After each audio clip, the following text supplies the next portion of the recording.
आधी आमदार फोडायचं, मग दुसऱ्या पक्षाच्या मदतीने त्यांना थेट मुख्यमंत्री करायचं। एकदा का ते सत्तेच्या खुर्चीवर बसले की सत्तेच्या मोहानं लोक त्यांच्याकडे जाणार। मग बघा आमच्याकडे किती बहुमत आहे असं सांगत संपूर्ण मूळ पक्ष आणि त्यांचं निवडणूक चिन्ह ताब्यात घ्यायचं। हा लोकशाहीचा नवा पॅटर्न होणार असेल तर देशातली अख्खी लोकशाहीच संपुष्टात येईल। कायद्याला लोकशाहीची अशी थट्टा करू देऊ नका। सुप्रीम कोर्टात शिवसेना पक्ष आणि धनुष्यबाण चिन्हाच्या वादावरील सुनावणीत ठाकरे गटाचे ज्येष्ठ वकील कपिल सिब्बल यांनी हा मुद्दा मांडला, हा युक्तिवाद केला। 12 ऑगस्ट 2026च्या या सुनावणीतही सुप्रीम कोर्टाने एक कळीचा प्रश्न विचारला। भूकंपाचा केंद्रबिंदू असतो तसं शिवसेना फुटीचा केंद्रबिंदू काय? त्यामुळेच आजच्या व्हिडिओत आपण कपिल सिब्बल यांचे 4 महत्त्वाचे युक्तिवाद कोणते आहेत, सुप्रीम कोर्टाच्या प्रश्नाचा रोख काय आणि 19 जुलै 2022 या तारखेभोवती फिरणारं या वादाचं रहस्य काय, याचाच उलगडा आजच्या बिटवीन द लाईन मध्ये करणार आहे। त्यामुळे हा व्हिडिओ शेवटपर्यंत बघा आणि पुढे जाण्याआधी आपल्या सगळ्यांना विनंती आहे की तुम्ही अजूनपर्यंत टीओडी मराठी चॅनल यूट्यूबवर सबस्क्राइब केलं नसेल तर लगेच सबस्क्राइब करा, सोशल मीडियावर फॉलो करा। नमस्कार, मी सदानंद गायकवाड, तुम्ही बघताय टीओडी मराठी म्हणजेच टाइम्स ऑफ डेमोक्रेसी। ठाकरेंचे वकील कपिल सिब्बल यांनी निवडणूक आयोगाच्या भूमिकेवर पुन्हा प्रश्नचिन्ह उपस्थित केले। 12 ऑगस्टच्या सुनावणीत त्यांनी 4 महत्त्वाचे युक्तिवाद केले। पहिला युक्तिवाद आहे त्यांचा 2018च्या पक्षाच्या घटनेकडे सोयीस्कर दुर्लक्ष करण्यात आलं। आयोगाने आपल्या निकालामध्ये म्हटलंय की शिवसेनेची 2018ची सुधारित पक्ष घटना ही रेकॉर्डवर उपलब्धच नाही। सिब्बल यांनी पुरावे सादर करत हाच दावा आयोगाचा खोडून काढला। त्यांनी स्पष्ट केलं की बाळासाहेब ठाकरेंच्या निधनानंतर पक्षाने 2013 आणि 2018 मध्ये रीतसर पक्ष घटनेमध्ये दुरुस्ती केली होती। 4 ऑक्टोबर 2018ला आयोगाच्या उपायुक्त कार्यालयाचा शिक्का असलेला अधिकृत दस्तऐवजच त्यांनी कोर्टाला दाखवला। सिब्बल म्हणाले, गेल्या 13 वर्षात आयोगाला हे समजलं नाही का की पक्ष कोणत्या पक्ष घटनेनुसार चालतोय। आयोगानं विधिमंडळातल्या बहुमताच्या आधारे शिंदे गटाच्या बाजूने निकाल देणं सोपं जावं म्हणून जाणीवपूर्वक आमची पक्ष घटना रेकॉर्डवरून बाजूला सारली असं सिब्बल यांचं म्हणणं आहे। त्यांचा दुसरा युक्तिवाद आहे तो म्हणजे नियुक्ती विरुद्ध निवडून आलेली लोकशाही रचना। आयोगानं आपल्या 78 पानी निकालपत्रात एक गंभीर आक्षेपाचा मुद्दा नोंदवलाय। त्यानुसार शिवसेनेच्या रचनेत जिल्हा प्रमुख, उपजिल्हा प्रमुख यासारखी महत्त्वाची पदं नियुक्त असतात, त्यामुळे ही रचना लोकशाही विरोधी आहे। सिब्बल यांनी याबद्दलच आज महत्त्वाचा युक्तिवाद केला। त्यांच्या मते शिवसेनेची प्रतिनिधी सभा ही निर्णय घेणारी पक्षातली सर्वोच्च संस्था असून ती पूर्णपणे लोकशाही मार्गानेच निवडून येते। जिल्हा प्रमुख किंवा उपजिल्हा प्रमुख हे प्रशासकीय स्तरावर काम करणारे नियुक्त अधिकारी असतात। त्यांचं काम प्रतिनिधी सभेने घेतलेल्या धोरणात्मक निर्णयांची अंमलबजावणी करणं असतं। आपला हा मुद्दा पटवून देण्यासाठी सिब्बल यांनी एक उदाहरण देखील दिलं। हाच न्याय लावला तर काँग्रेस पक्षाच्या जिल्हा कमिटीवरच्या नेमणुकाही लोकशाही विरोधी ठरतील का? कोणत्या पदावर निवडणूक व्हावी आणि कोणत्या पदावर नियुक्ती हे ठरवण्याचा अधिकार निवडणूक आयोगाला कोणी दिला, असा सवालच सिब्बल यांनी या निमित्तानं उपस्थित केला। आणि त्यांनी तिसरा युक्तिवाद केला तो म्हणजे 19 जुलै 2022ला आयोगाकडे प्रारंभिक अधिकार क्षेत्रच नव्हतं। सिब्बल यांनी बुधवारच्या सुनावणीत सगळ्यात मोठा तांत्रिक आणि कायदेशीर मुद्दा मांडला तो म्हणजे थ्रेशोल्ड ज्युरिस्डिक्शनचा, म्हणजेच प्रारंभिक अधिकार क्षेत्राचा।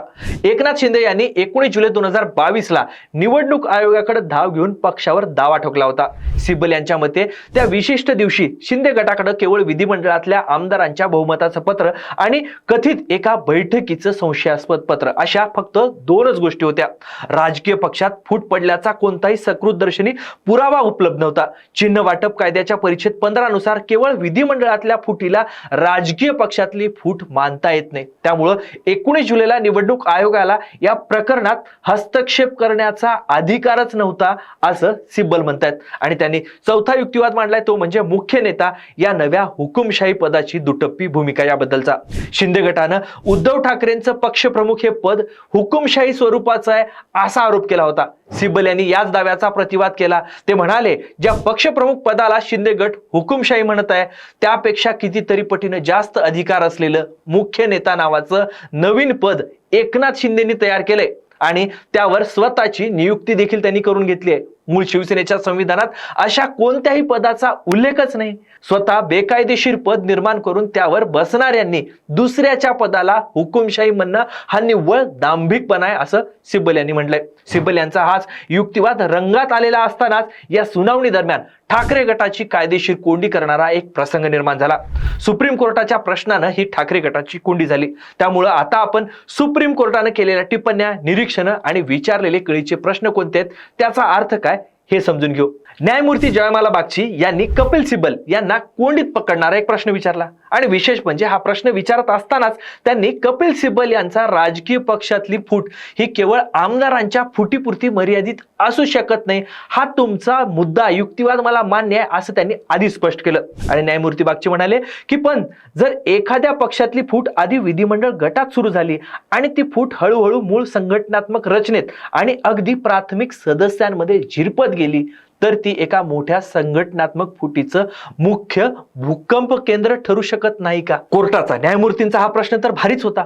ठाकरे गटाची कायदेशीर कोंडी करणारा होता, कारण भूकंपाचं केंद्रबिंदू असतं तसं राजकीय पक्ष फुटीचं देखील काहीतरी इपिक सेंटर असेल असा सूर या प्रश्नामधून निर्माण झाला. न्यायमूर्ती बागचींच्या याच प्रश्नावर सिब्बल यांनी केलेला युक्तिवाद देखील तितकाच तोडीस तोड होता. सिब्बल यांनी युक्तिवाद केला की राजकीय परिस्थिती बदलू शकते किंवा विकसित होऊ शकते, ही इव्हॉल्विंग सिच्युएशन आहे, हे आम्हाला मान्य आहे. पण कायदेशीर तत्वानुसार निवडणूक आयोगानं स्वतःचं अधिकार क्षेत्र वापरताना पहिली तारीख महत्वाची मानली पाहिजे. शिंदे गटानं 19 जुलै 2022ला पहिली याचिका दाखल केली तेव्हा त्यांच्याकडे राजकीय पक्ष फुटल्याचा कोणताही पुरावा नव्हता. सिब्बल यांनी सत्तेच्या गुरुत्वाकर्षणाचा अतिशय महत्वाचा राजकीय मुद्दा मांडला. ते म्हणाले एकनाथ शिंदे हे 30 जून 2022ला महाराष्ट्राचे मुख्यमंत्री झाले. ते मुख्यमंत्री कशाच्या जोरावर झाले तर केवळ विधिमंडळातल्या आमदारांच्या बळावर. तोपर्यंत राजकीय पक्ष त्यांच्यासोबत असल्याचा कोणताही दावा सिद्ध झालेला नव्हता.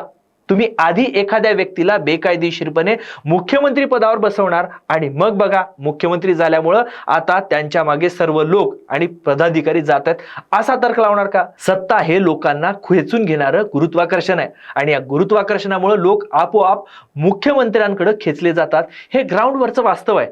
पण या सत्ता प्रभावामुळे सामान्य कार्यकर्ते आणि पदाधिकारी त्यांच्याकडे आकर्षित झाले. ही बदललेली परिस्थिती मूळ कायदेशीर फुटीचा आधार असू शकत नाही असं सिब्बल म्हणतात. थोडक्यात काय तर बुधवारच्या सुनावणीतून दोन महत्वाच्या गोष्टी समोर आल्या. पहिली गोष्ट ती म्हणजे सिब्बल यांनी निवडणूक आयोगाचा निकाल हा पूर्वग्रहदूषित भूमिकेतून असल्याचं पुराव्यासह पुन्हा एकदा सांगितलं. दुसरीकडे कोर्टानं उपस्थित केलेला भूकंप केंद्र आणि झिरपत जाणारी फूट हा मुद्दा येणाऱ्या काळात या खटल्याची दिशा बदलवणारा महत्वाचा मुद्दा ठरू शकतो. याआधी देखील कोर्टानं असाच पक्षातलं बहुमत ठरवण्याचा निश्चित निकष काय हा प्रश्न विचारला होता. आता या सगळ्यावर शिंदे गटाचे वकील काय कायदेशीर प्रतिवाद करतात हे बघावं लागेल. पण सिब्बल यांचा युक्तिवाद तुम्हाला आवडला का? सिब्बल ठाकरेंना खरंच शिवसेना मिळून देऊ शकतात का? आणि सुप्रीम कोर्टाचा प्रश्न या सगळ्या निकालाची दिशा फिरून टाकू शकतो का? कमेंट करून तुमची मतं नक्की सांगा. हे माहितीपूर्ण विश्लेषण तुम्हाला आवडलं असेल तर प्लीज लगेच व्हिडिओला लाईक करा, व्हिडिओ मित्रमंडळींना शेअर करा आणि अशाच कायदेशीर विश्लेषणासाठी टीओडी मराठी चॅनलला युट्यूबवर सबस्क्राईब करायला विसरू नका. सोशल मीडियावर फॉलो करा. हा व्हिडिओ शेवटपर्यंत बघितल्याबद्दल आपल्या सगळ्यांचे खूप खूप धन्यवाद.